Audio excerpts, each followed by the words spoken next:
Dati na ang Kawasaki Rouser, mga brothers on the wheel. Also known na sa Bajaj Pulsar sa India. Then pagdating dito, nire-rebadge ng Kawasaki Philippines na may variant na 135cc, 160cc at 220cc engine na may dual sparks technology at 4-valve na features. Correct me if I'm wrong na lang mga brothers, baka may pagkakamali ako dyan.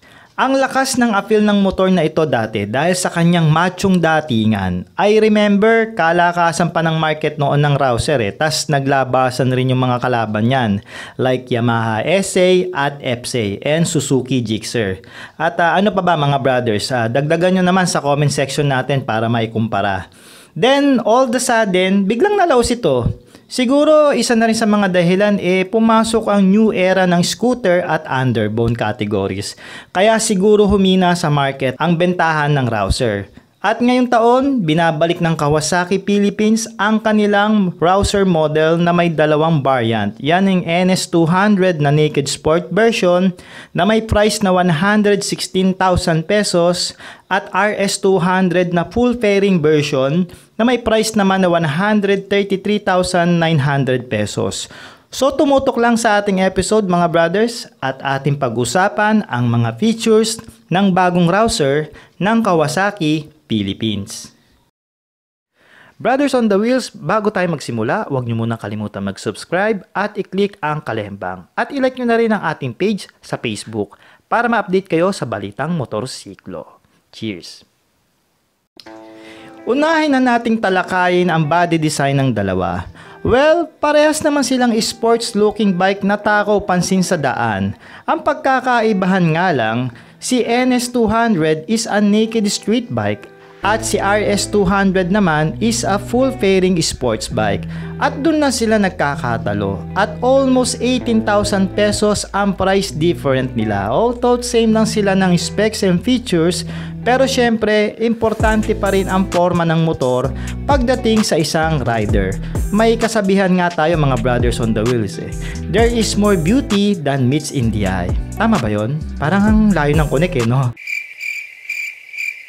I mean, yung tipong bago mo iiwan sa parking lot or kung saan pa man yung motor mo, tititigan mo pa for the last moment. At minsan, pag nasa labas ako at nagkakape, gusto ko nakikita at natititigan ng aking motor At iisipin, ano pa kaya ang magandang idagdag na accessories? Diba? Kayo rin ba mga brothers? Parehas din ba tayo? Heto na nga ang pinaka-latest features ng Rouser 200 series ng Kawasaki.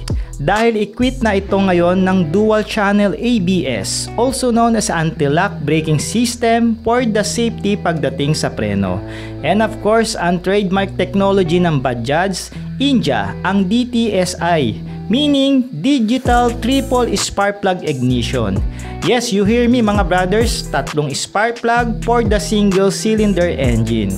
So ano ba yung nagagawa nun? Well, to make it short, ito ay nakakagawa ng strong stroke power sa combustion ng makina para maging kumpleto at maging maganda ang sunog ng gasolina for more power sa engine at the same time para malis rin ang fuel consumption mo. Ayos parang blue core lang ng Yamaha o kaya naman ESP ng Honda, di ba? With the maximum power of 24.13 horsepower at 9,750 RPM and maximum torque naman of 18.7 Nm at 8,000 RPM. Naba, malakas din palang makina nito tapos naka-fuel injected pa silang dalawa. Yes sir, liquid cooled na siya para hindi ka na mag-alala sa mahabang takbuhan kung mag-o-overheat ba yung motor mo. 6-gear manual transmission and it is single overhead cam engine with a top speed of 136 km per hour. Pero teka, magdidepende pa rin yan sa bigat ng isang rider kung papaano umarangkada ang iyong motor.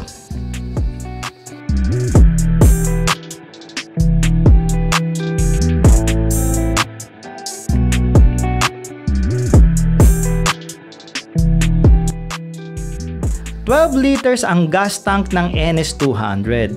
On the other hand naman, 13 liters naman ang RS200. So may 1 liter lang sila na diferensya. And so far, itong dalawang motor na ito ay malaki naman ang fuel tank capacity na kumbinyente sa mahabang takbuhan na hindi ka maaalangan magpagas ng madalas. Ang suspension ng Rouser series ay may additional features na may anti-friction bush in the front suspension na may matibay na oil seal at hindi basta-basta maglilik ang langis nito. At Nitrox monoshock with the canister naman pagdating sa likuran ng suspension ng motor. It is mixed with the nitrogen oxide gas and oil to make it sure na smooth ang pre-play ng shock kahit anong road condition pa ang inyong daraanan. Equipped with the standard 17 inches wheel mugs na tubeless tire na may size na 100 by 80 in the front and 130 by 70 in the rear na siguradong maganda ang kapit at performance nito sa kalye. At kung maselang ka sa gulong, madali lang naman din dito hanapan ng mga aftermarket na brand like Michelin, Pirelli, Dunlop, RIC, and so on. Dahil 17 inches nga ang size nito so hindi ka talaga mahihirapan hanapan.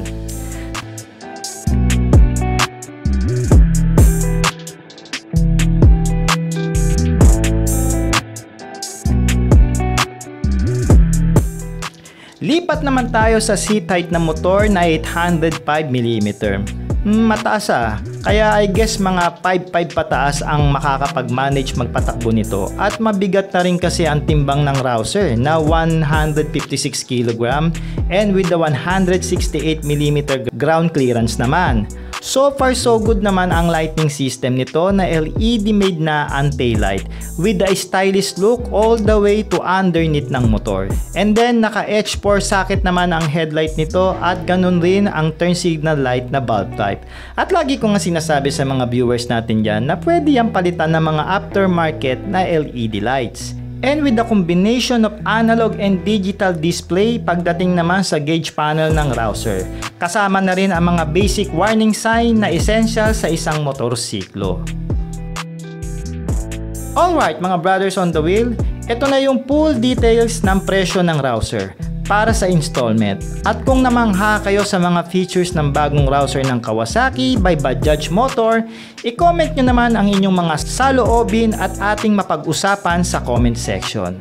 At ang palagay ko, magbabalik na naman siguro ang labanan sa market ng mga mid-displacement naked street bike at sports bike since binalik na rin ng Yamaha ang kanilang SA at FZ series na model.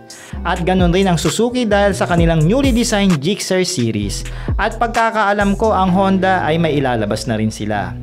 Kaya mga brothers, may mga aabangan na naman tayong bagong episode dito sa ating channel at FB page.